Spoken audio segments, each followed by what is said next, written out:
Welcome, everyone, to this second on scholarly writing.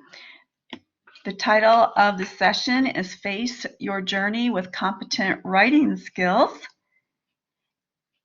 I hope that people who are listening had a chance to listen to session one. But in case you hadn't, we're going to go ahead and just do a real brief review of what we had discussed the last session. The acronym that we are using is FACE, in which each letter stands for a word that I think is significant for thinking about competent writing skills. The F equates with focused, A, accurate, C, cohesive, and E, excellent. So those are the things that we're aiming towards when we're trying to develop our writing skills, particularly scholarly writing skills.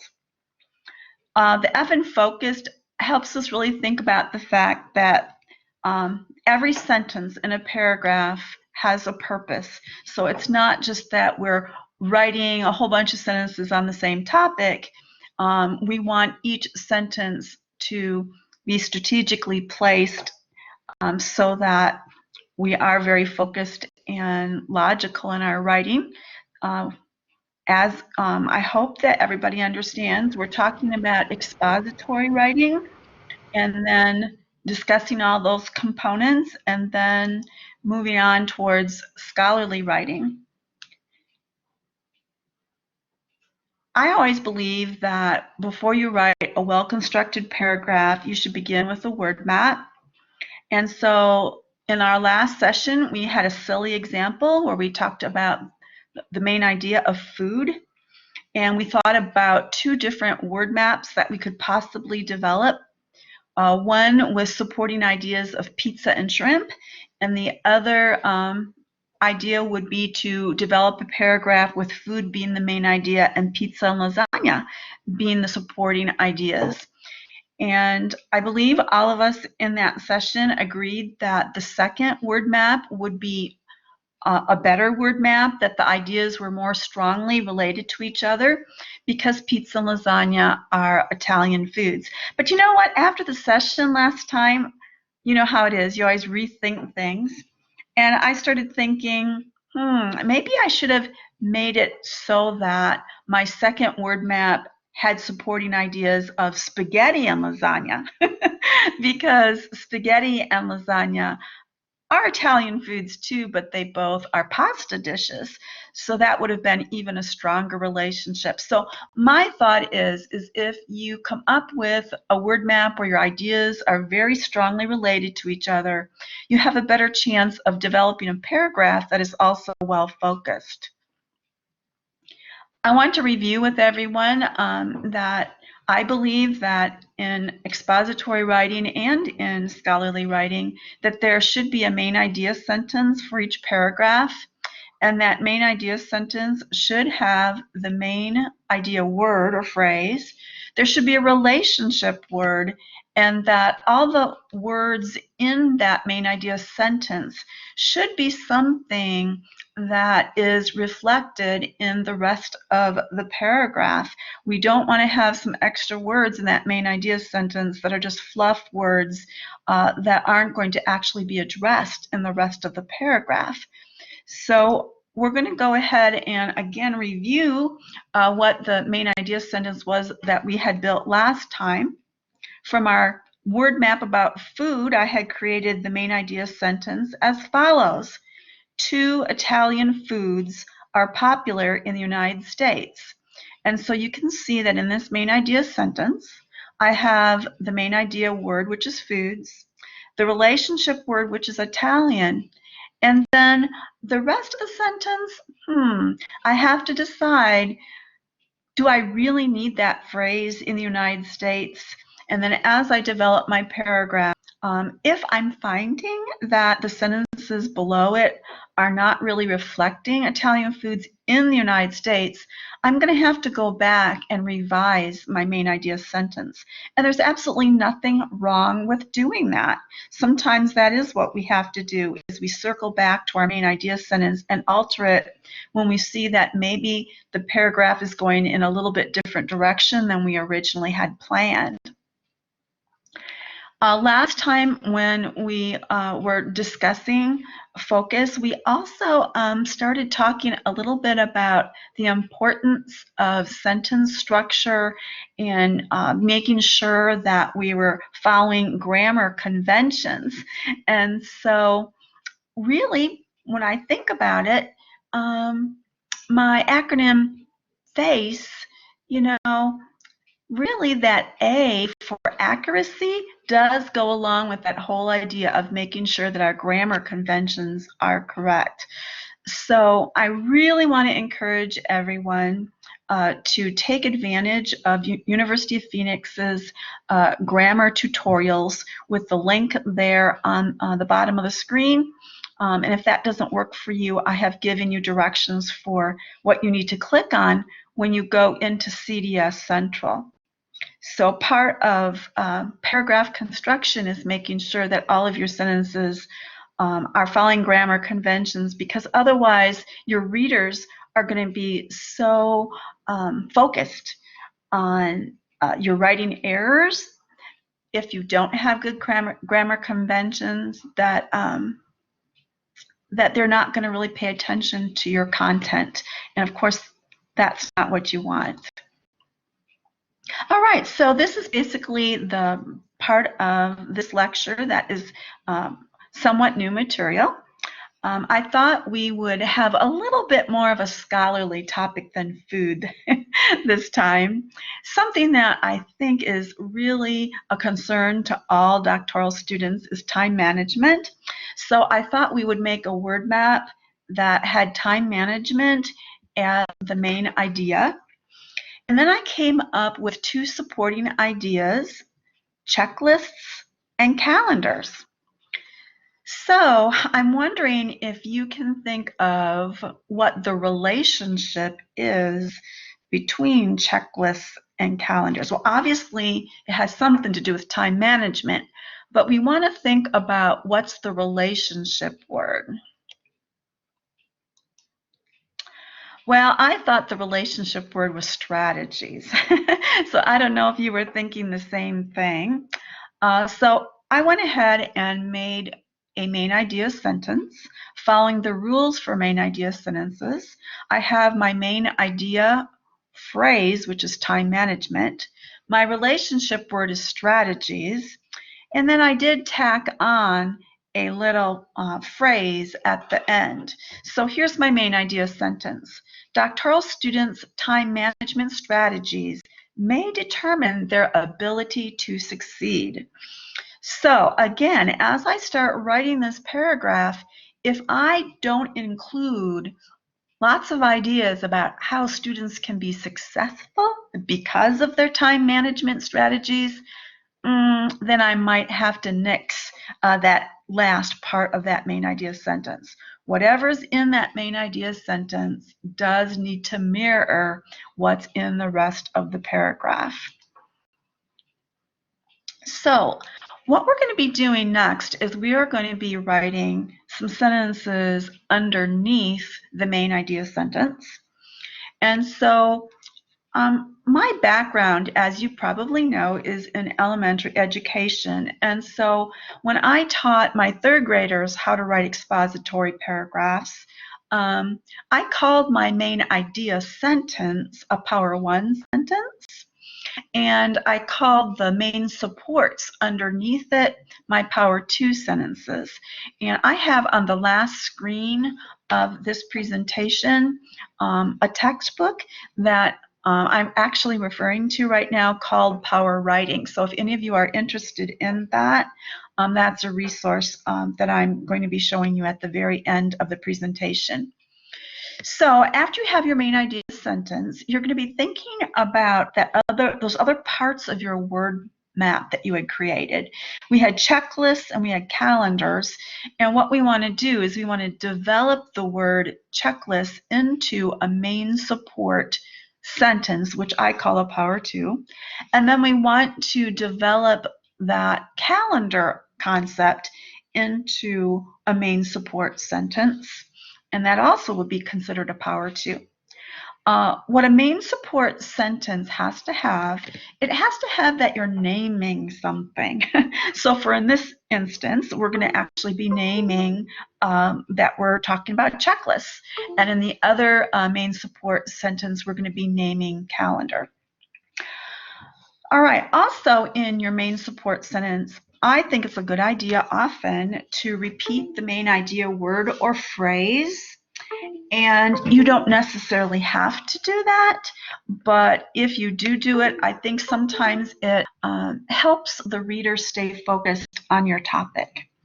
So let's move forward and kind of reiterate some things about our acronym FACE. We know that our main idea sentence had to be focused and accurate as far as grammar conventions, but we also know now that these main support sentences, which are our Power 2 sentences, they also need to be accurate. They're going to be full of facts. And you know what? When we start talking about scholarly writing, those main support sentences are actually going to be evidence sentences that we are going to be using citations with. And I know a lot of you already, of course, are doing that with course assignments. But it's the main support sentences that really usually are cited. So here we go. In this next slide, you'll see that I still have my main idea sentence at the top, but you'll see that I also have two orange sentences. And so the orange sentences are my main support sentences. And you can tell that the first orange sentence, I use the word checklist. And in the next orange sentence, my other main support sentence, I use the word calendars. So I'm just going to go ahead and read this paragraph out loud, and I just want you to see the flow and hear the flow of these ideas. Doctoral students' time management strategies may determine their ability to succeed. Students consistently using prioritized checklists may find extra time to take University of Phoenix grammar tutorials. Using various calendars may cause students to meet assignment deadlines. Okay, so I want you to notice in these two main support sentences, these orange sentences that I like to call Power 2s, is that, of course, I used the main support ideas. I used checklists in one, and I used calendars in the other. But you'll notice that I tried to repeat my main idea concept. So in my main idea sentence, we know the main idea is time management. But in this support sentence, the first orange sentence, I repeated the word time there.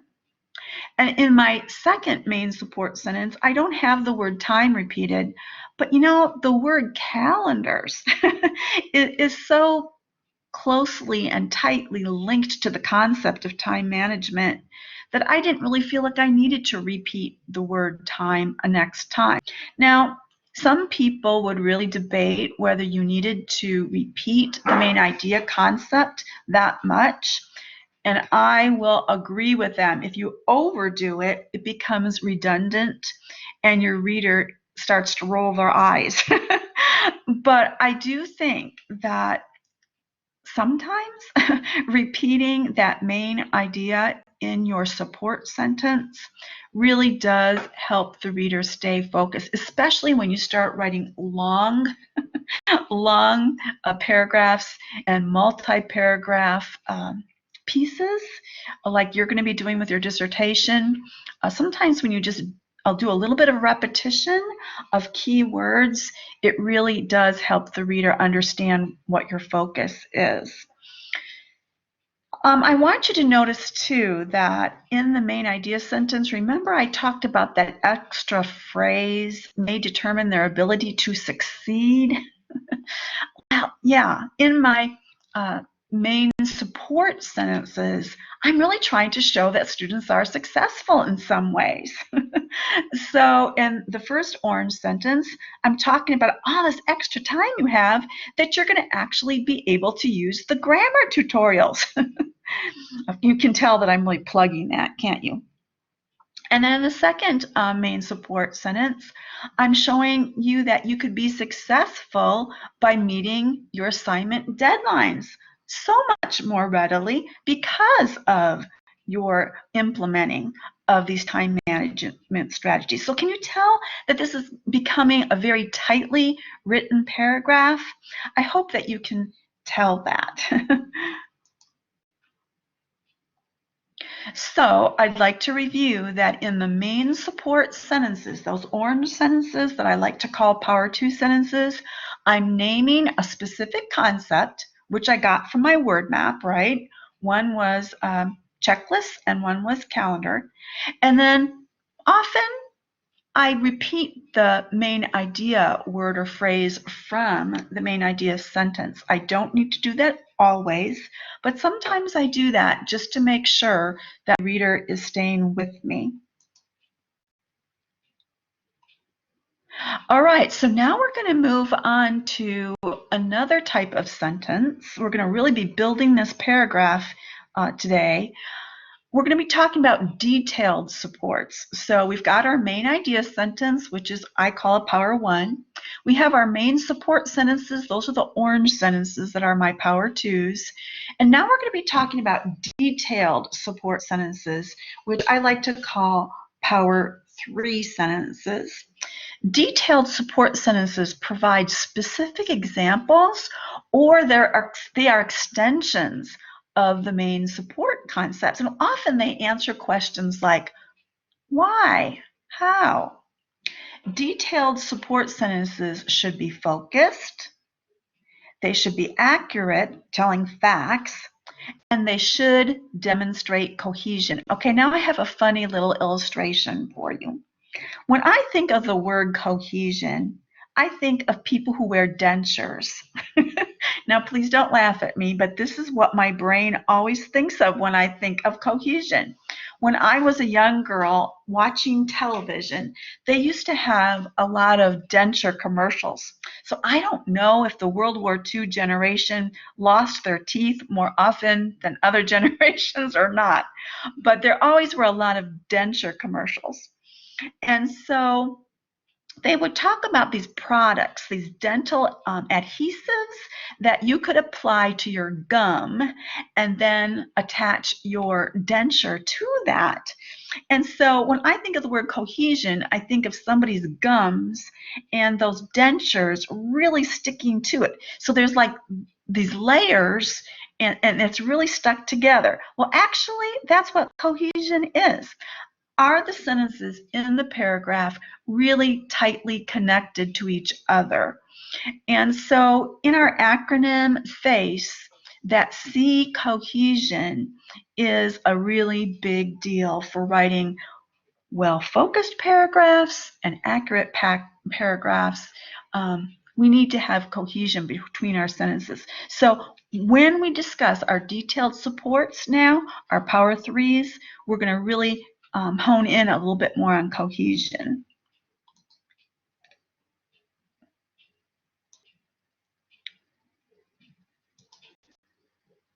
Okay, so now I have a paragraph in front of you that still has the same Power 1 sentence. It still has that main idea sentence that originally was written. I still have those main supports, those orange sentences that are the Power 2s.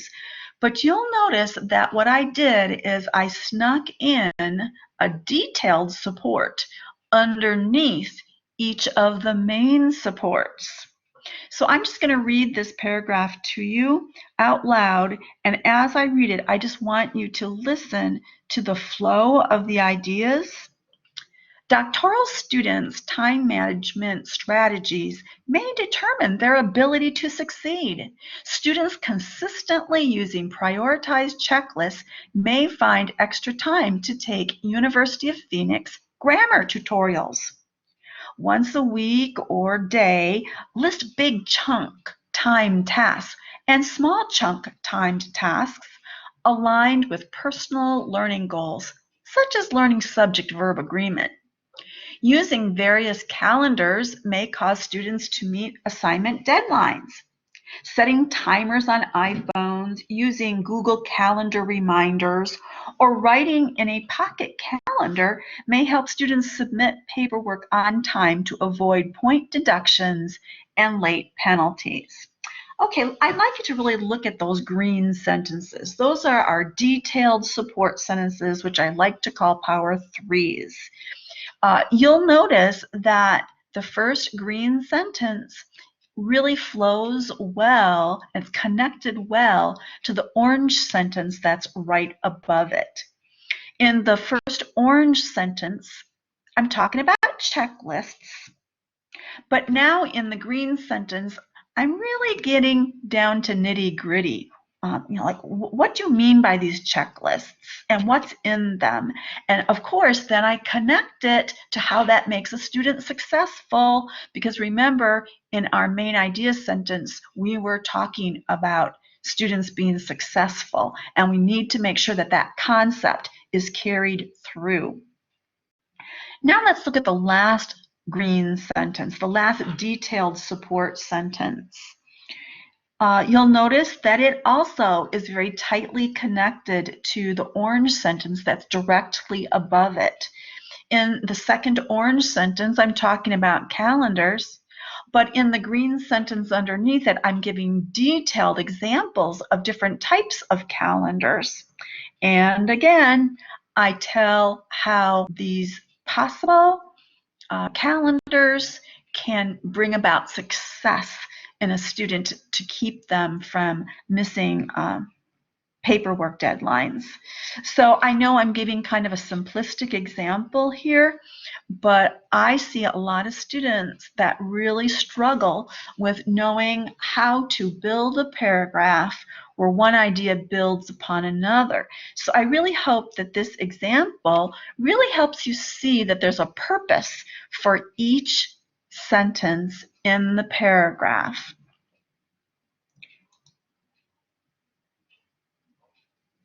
All right, so we're going to review right now.